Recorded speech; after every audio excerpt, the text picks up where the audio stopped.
to create something unique. A masterpiece of art in its own right. Precious, intuitive, and of lasting value.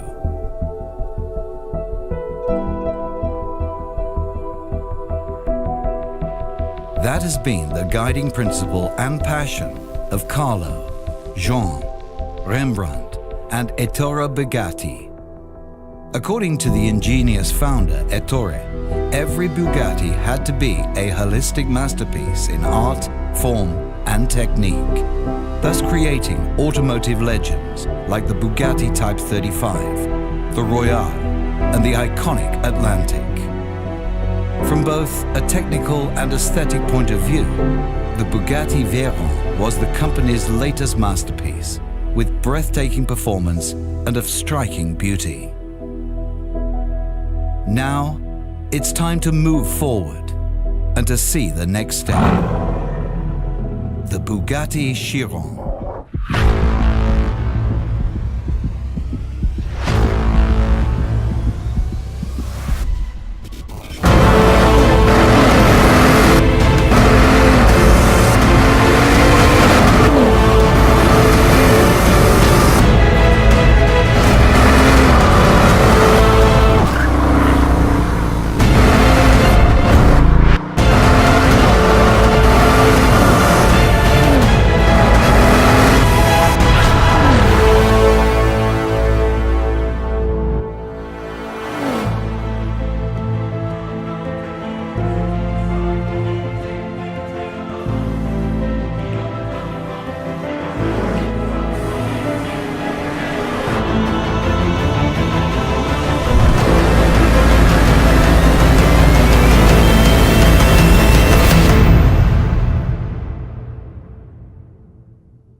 Benny Caiola è stato il nostro primo cliente, ma soprattutto un grande amico. La Guaira BC è la tua macchina, te la dedico col cuore.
pensato che era un gran impegno.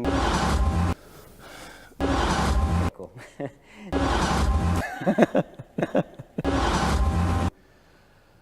È stata un'avventura, direi, inizialmente io personalmente non vedevo neanche la fine. Non ce la faremo mai.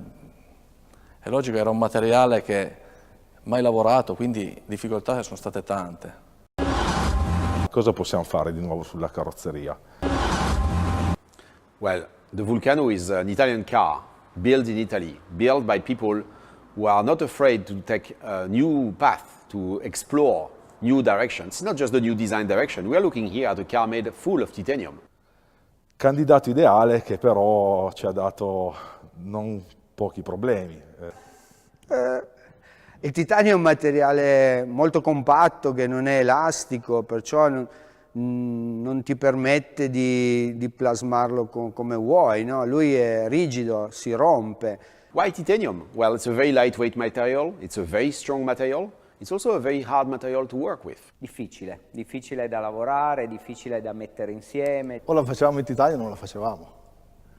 Un po' di tenacia e soprattutto grazie alla bravura dei nostri operatori, il risultato, sotto l'occhio di tutti, rimarrà perlomeno nei libri di storia dell'auto. I look at the titanium not only as a performance material, but it's also some kind of sculpture, it's a piece of jewelry somehow. È un pezzo d'arte quella roba lì, cioè non ce n'è altre. Non ce n'è. È una bomba. It's just a very beautiful sculpture, which is also very efficient. Unica. It's not that you would, but you could. And there is this potential power that is just waiting there, that is somehow threatening you, that you think, what if I actually press the accelerator? What if the power erupts from this car? How will I control this? What am I able to do with this? How much potential do I have? There's a lot of hidden power. This is luxury. It's not that you would, but you could. And here, this is a very potent car. And that's why I named it Vulcano.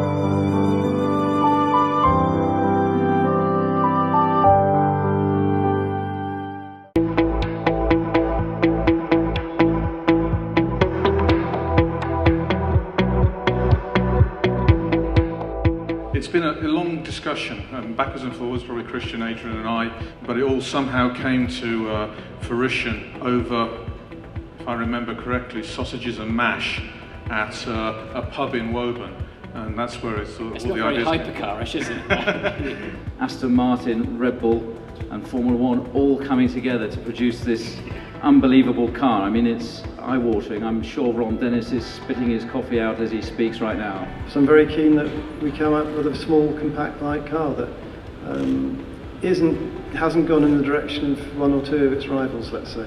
And in some ways it is an evolution. If you look at the Formula One car, morphing into the PlayStation X1 car, and then into this. In that way it's a bit of a TARDIS. It's obviously trying to keep the car small, because I think cars will tend to get big and clumsy. So we're trying to keep this really small and compact, hopefully the ultimate expression of performance. Obviously I wanted to get it for free, but in the end I've got to pay for the tyres, so I think it's good enough. I'm pretty excited looking at it. I'd love to participate in some development if I could, and I still can't quite believe it's going to be on the streets. It looks like a pretty amazing race car.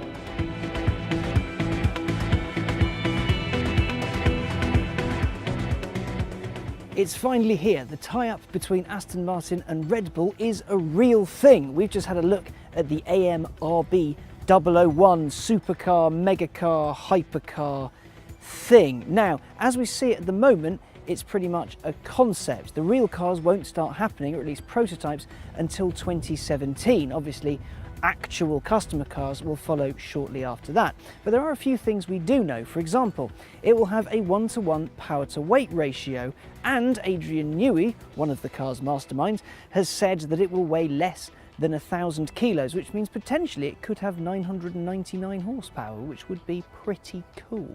Also, it will have a naturally aspirated mid-mounted V12, so as well as being light, it will be awesome because it's a naturally aspirated V12. Newey sorted out, well, pretty much most of it, but he made sure all of the car's epic downforce was kept underneath the car, which meant Marek Reitman at Aston Martin could make the top look all pretty and what have you, and my god, it is a beautiful, beautiful thing. It looks like, well, it looks mad. It looks kind of like Vulcan Plus, except Vulcan is massive compared to it. It will be developed here at Aston Martin under the watchful gaze of David King, with Newey and Reitman and King and Andy Palmer and Christian Horner all having their own input into creating what is actually one of the most exciting cars ever built. Not just most exciting Aston Martin ever built. That's the good bit. Now here's the bad bits. There will be maximum 150 AMRB 001s. That's not its final name. We'll find that out later. And that includes all the upcoming prototypes and 25 track-only versions. The track versions will look pretty much identical to the road versions, but they'll be built to take slicks and have stiffer suspension and be, you know, better on a track. It's said they'll be faster than an LMP1 race car, which is kind of awesome considering it's so tiny. It's a very, very small thing in the flesh. The other downside is the price. No fixed price, but Marek Reitman revealed that it will be between £2 and £3 million. So yeah, you probably can't afford one, but it's a truly exciting thing, and I for one cannot wait to see what the actual car will do a little further down the line.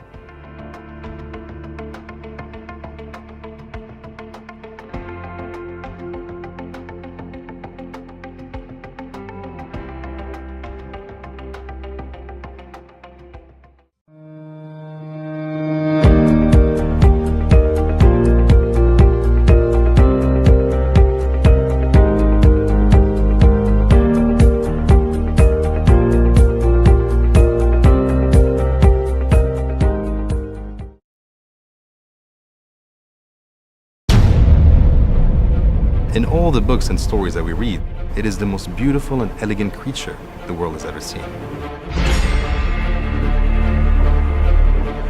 I wanted to produce the most luxurious and exclusive car ever made. $3.4 million. I cannot do it alone.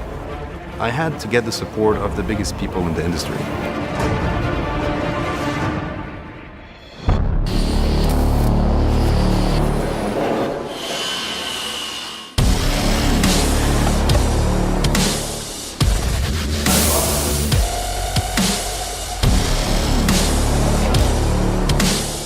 It is only produces 7 cars in the world.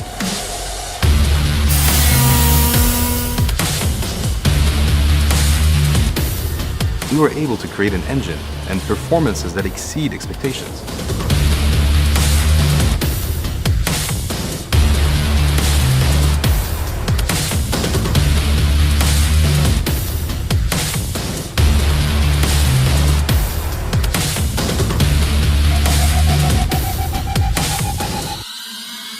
It looks 10 times better in real life than what we ever expected to look. It's out of this world. We created the first Arabian supercar.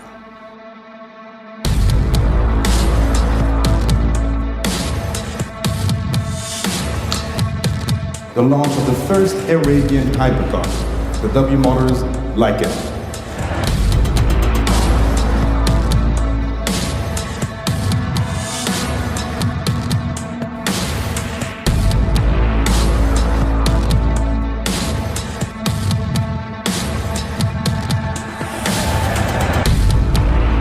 People really pay $3.4 million for a car.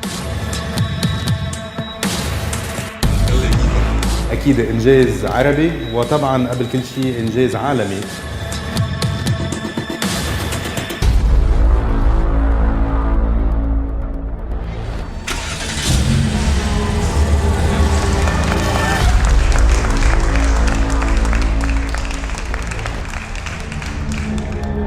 The Lycan is born.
future belongs to those who believe in the beauty of their dreams. The Lycan Hypersport was the first creation by W Motors.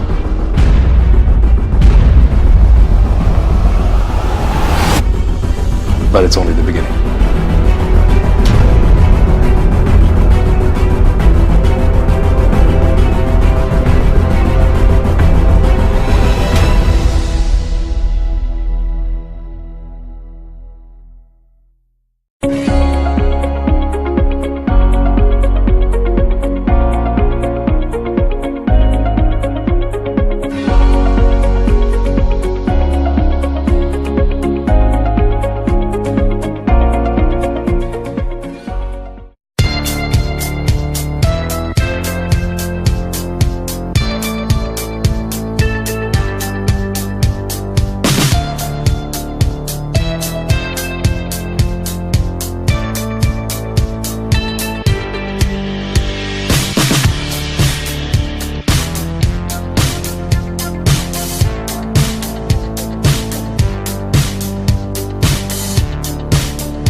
Rear Admiral Paolo Treu, the commander of the 13th Naval Group. This is the place environment, the best place to present the Venom Roadster, the new car from Lamborghini. Giorgio Starace, the ambassador of Italy in the United Arab Emirates. With a jewel of Italian design and automotive technology, a Lamborghini, an iconic emblem of the Italian spirit in producing the best that consumers could imagine and require. And it's a particular honor and a pride for us to have been chosen to represent the automotive Italian industry here in Abu Dhabi. This event is the recognition to the daily commitment and passion of all workers in Sant'Agata Bolognese who keep on and realize the dream of Ferruccio Lamborghini.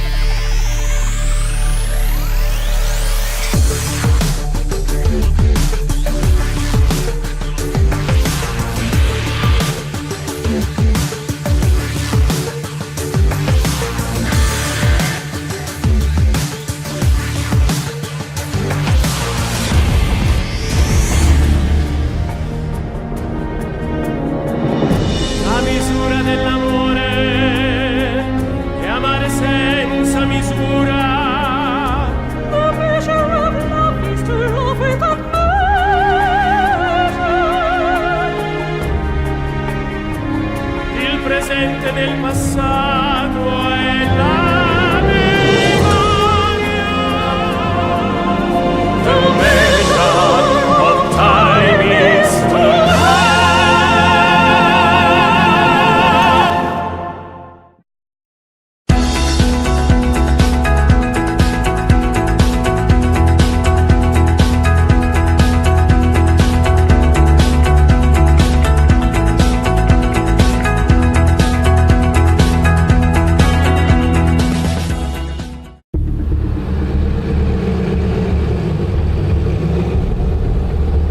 get in it, you hear it rumble to come to life. It has another level of a veracity to it. It's a very intense, very strong presence when the car is running. It's very low slung, it's very wide, it's very serious. The car has one mission, and it is to attack gravity like not much else that's out there.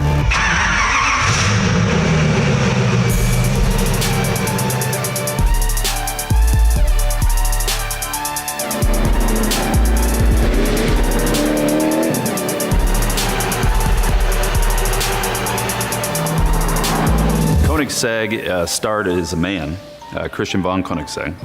He had this dream to build supercars, hypercars, and he has done it very effectively, as you can see.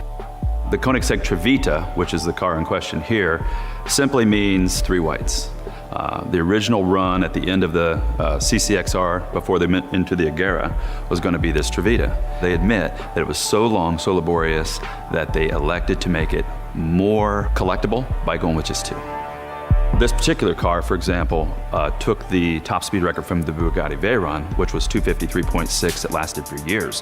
When the CCXR came out, it broke that top speed record. All carbon fiber, all hand done, all bespoke. When you factor all of those things together, it has no equal.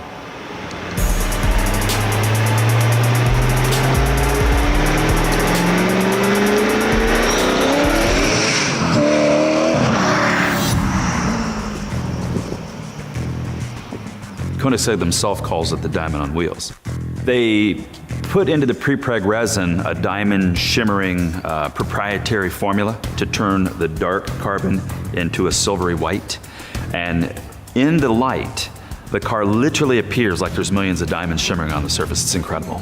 The engine's a 4.8 liter, all aluminum, 1,018 horsepower with biofuel.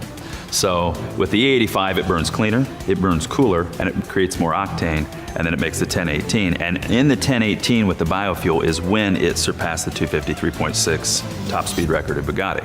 And so at that period of time, it was the fastest manufactured car in the world. Previous owner of the car is Floyd Mayweather Jr., the boxing champ. Correlation of Floyd Mayweather Jr. in kind of a small package and just the power and the veracity of his punch with his finesse and elegance. Somehow it feels like it ties in with the car. The car has an amazing punch, but the finesse and elegance of the car is second to none. This diamond on wheels presence that it exudes, and the finesse of the car while it has just a powerful punch to it. The experience is a very voracious, very intense experience under acceleration. The car is incredible. You feel it through the drivetrain and into your body by intention.